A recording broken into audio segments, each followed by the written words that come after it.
Psychology says people who like to be alone are often misunderstood. You're seen as distant, too quiet, maybe even antisocial. But that surface-level judgment completely misses what's really happening inside your mind. You're not broken, you're not weak, and you're not avoiding people because something is wrong with you. In reality, many people who prefer solitude experience the world more intensely. Your brain doesn't skim life, it absorbs it. Sounds, emotions, conversations, and environments all leave a deeper imprint on you. And because of that, being alone isn't emptiness, it's relief. While others need constant interaction to feel alive, your nervous system restores itself in quiet. Solitude isn't where you disappear, so it's where you reconnect. Psychology shows that people like you aren't rejecting others. You're choosing depth over noise, meaning over performance, and peace over constant stimulation. And if this feels uncomfortably accurate, watch till the end, because this preference reveals more about your mind than you've ever been told. Let's break down the psychology behind why you like being alone, and why it's not a flaw, but a reflection of how your mind works. 1. You process life on a deeper level. You don't just experience moments, you process them. Your brain naturally engages in deep emotional and cognitive processing.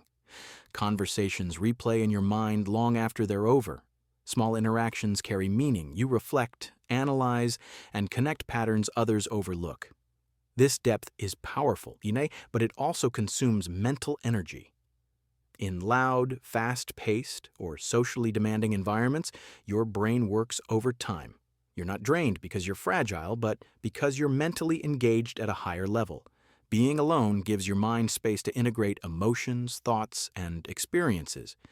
It's psychological digestion. Solitude helps you regulate, reflect, and restore, allowing your emotional intelligence to grow stronger. 2. Your nervous system is highly sensitive and aware. Your nervous system is finely tuned. You notice shifts in tone, tension in the room, unspoken emotions, social undercurrents most people miss entirely. This sensitivity makes you perceptive, intuitive, and emotionally intelligent. But it also means overstimulation hits harder. Crowds, constant interaction, or shallow socializing can overwhelm your system quickly. So your brain naturally seeks environments that feel calm, predictable, and safe. Choosing solitude isn't laziness. It's your body protecting itself. Psychologically, this reflects strong self-awareness.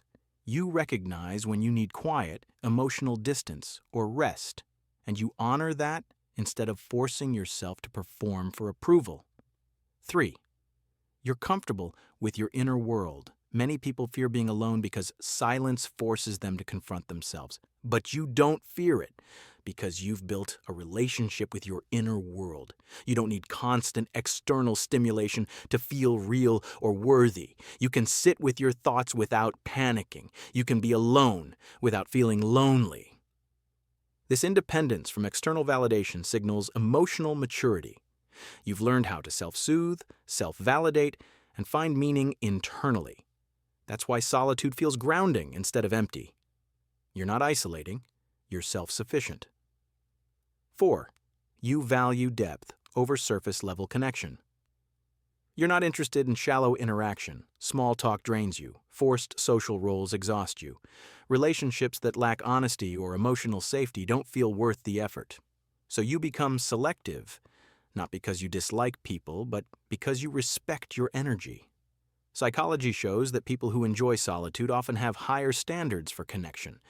You want conversations with substance, relationships with trust, presence without performance. Being alone is preferable to being misunderstood. 5. Past experiences taught you the value of boundaries. At some point, you learned that not everyone deserves access to your inner world. Maybe you were emotionally drained by one-sided relationships. Maybe you felt pressured to be someone you weren't. Or maybe you simply realized that peace is rare and fragile. So your mind adapted. Solitude became a boundary, a form of emotional discernment, a way to protect your mental health without shutting people out completely. You're not closed off. You're intentional. So what does all of this really say about you? It means your mind is wired for awareness, not avoidance, for depth, not distraction, for insight, not noise.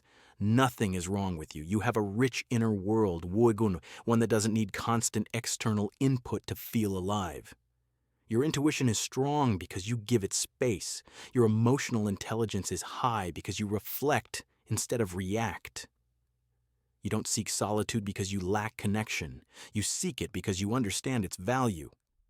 In a world that rewards constant output and social performance, choosing quiet is a form of intelligence. Sometimes the most self-aware minds walk alone, not because they have to, but because they refuse to settle for less than real.